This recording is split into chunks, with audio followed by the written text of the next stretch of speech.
Welcome to the Football for Kids podcast with me, Darren Rees.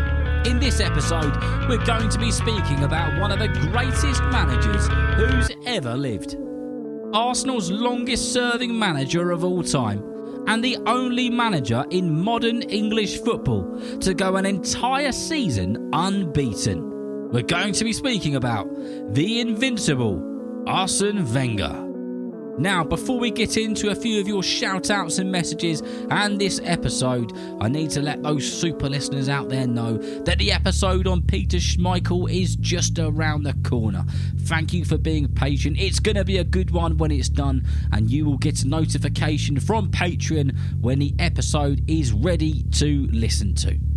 If you're not already a Patreon supporter or a super listener, all you've got to do is have a look at the link in the description of this episode, give that a click, and all the information you need will be there. Right then, let's get into a few of your shout-outs and your messages, shall we? And the first one says, "Hi Darren, my name is Harry and I play for APY in North London. I love the episode about Ian Wright because I support Crystal Palace and the Gunners. Please could you do an episode on Zaha? I listen anytime I can on my Siri. Please can I have a shout out from Harry?" Well, Harry, a massive shout out to you and everybody at APY in North London. I hope that you really enjoyed the episode which I did on Wilfried Zaha a little while ago, and I really hope that you enjoy this episode as well. Now the next one says, "Hi Darren, my name is Ray. I live in Dublin and I play for Park Vale FC. I enjoy listening to your podcast in the car. I support Shamrock Rovers and Manchester City.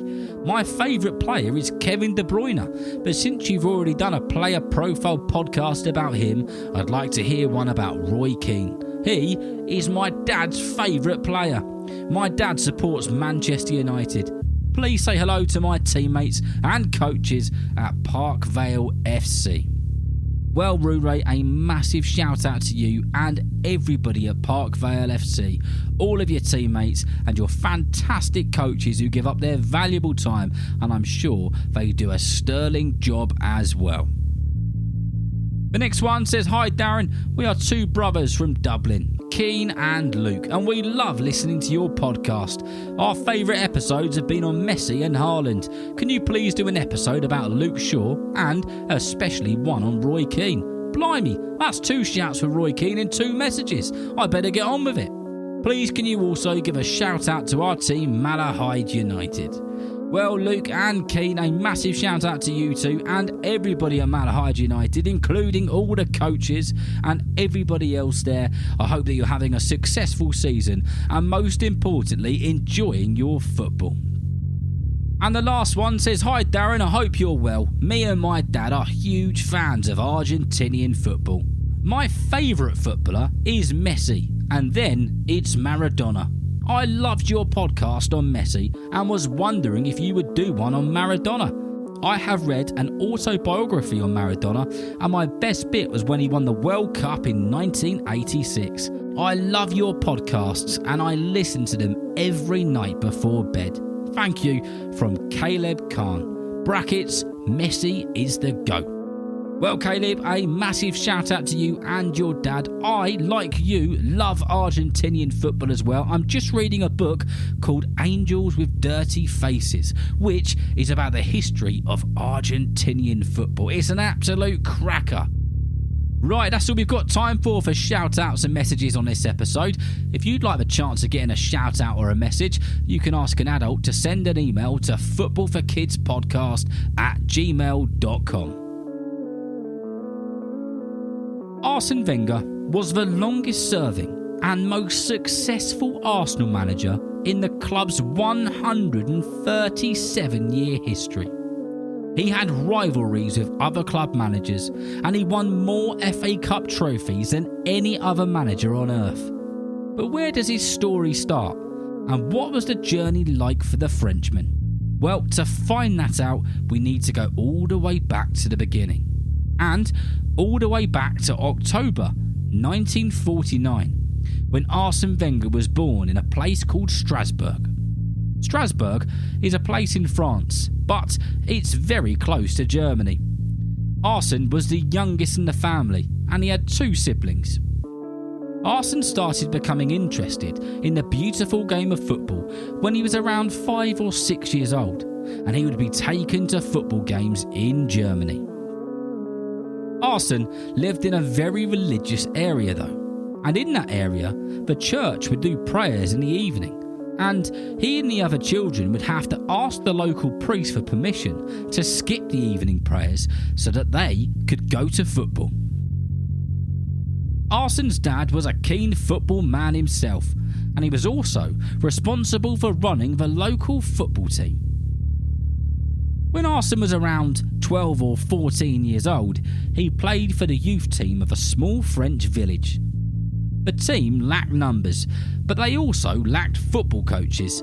They didn't have a football coach or a manager, just an adult who would supervise training and some of the matches. One of Arsene's teammates from back then remembered clearly how much of a leader he was at such a young age. He could be heard telling people to do certain things and was naturally taking the lead as he wanted to improve the team. Arsene's football career as a professional player stretched over 12 years, making many appearances and scoring a series of well-placed goals. It seems that although Arsene enjoyed playing football and clearly had a talent for it, he was destined to be a football manager. And in 1984, he started to manage a French team called Nancy.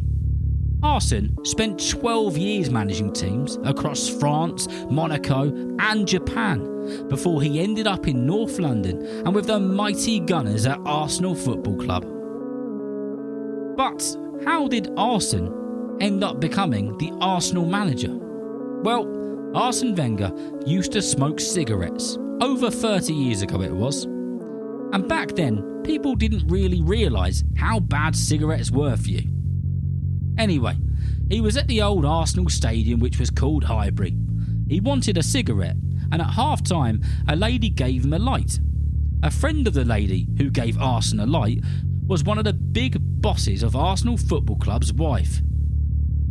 And she asked Arsene if he would like to meet her husband. Arsene said, yes, that would be very nice. And that evening, Arsene went out for dinner with the man. And by the way, this was at the time when he was still managing the football club in Japan. In 1996, Arsenal were on the hunt for a new manager. And that dinner which Arsene had with the big boss a few years back had him stuck in the boss's head.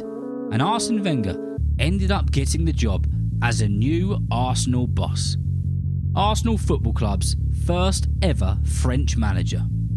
When Arsene was announced as the manager of the club, people didn't know who he was or what he'd achieved, so nobody really seemed to have high hopes about him, so he had lots to prove.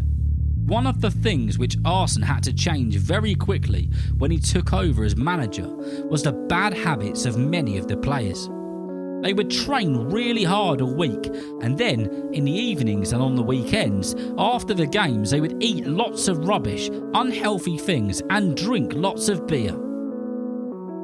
Arsene cut out a lot of this very quickly, and they were only allowed to drink water and eat the healthy food which they were provided. Some of the footballers said that they started to feel like Superman. That season, Arsenal finished third in the league, which was 2 places higher than they had the season before. Arsene Wenger was really shaking things up, and he knew which players to bring into the team to make Arsenal a force to be reckoned with. The likes of Patrick Vieira and Nicolas Anelka joined the team. 2 French footballers who made the away fans close their eyes when they got the ball, because they could almost always do something special with it. Wenger was building his team to become winners. In the following season, the 1997-98 season, Arsenal lost their 2 opening games. But Arsene wasn't going to let this affect him. He got his brain switched into winning mode and had all the players thinking like winners. The team then went on to win 18 games in a row, making themselves proper contenders for the title. At this point, Arsenal had never won the Premier League as it was only a few years old. They had won the top division before, but never the prestigious Premier League trophy. That season, Arsenal not only went on to win the Premier League, but they also went on to win the FA Cup and made the finals of the League Cup trophy. In no time, Arsene Wenger took the team to winning the double and making 2 major finals. Maybe all of that healthy eating and stretching he was making them do had paid off after all. One of the most spoken about seasons in Arsene Wenger's managing career was the 2003-2004 season. Arsenal were dubbed the Invincibles, as the club went an entire season without a single loss. No other manager has ever been able to do this with a Premier League club, and in the same season, Arsenal made the semi-finals of the FA Cup and the quarter-finals of the Champions League. If you want to hear more about the Invincible season, you can go and listen to an episode which I did called The Best, the Worst and the Greatest Comeback. It's an episode about the best season a Premier League team's ever had, the worst season a Premier League team's ever had, and the greatest comeback from relegation a team's ever had. These relatively early successes in his Arsenal years shaped the rest of his career, as he ended up staying with the Gunners for 22 years, managing 1,235 matches and winning a staggering 707 of them. In his years as a manager, he won the French top division, the Japanese Super Cup, the FA Community Shield 7 times, the FA Cup for Arsenal 7 times, which by the way is more than any other English team, and the Premier League 3 times. This year, Arsene Wenger was inducted into the Premier League Hall of Fame, which is a place where only the greatest and the highest achieving people from the league get into. Arsene Wenger was one of the very special managers, and there won't ever be anyone quite like him again. I hope that you've enjoyed listening and learning about the career and story of Arsene Wenger. So remember, if you know someone who loves football just as much as you do, then please tell them about Football for Kids. And whether you're playing football soon, watching it on the telly, or pitch side, I hope that you enjoy the game. See you next time.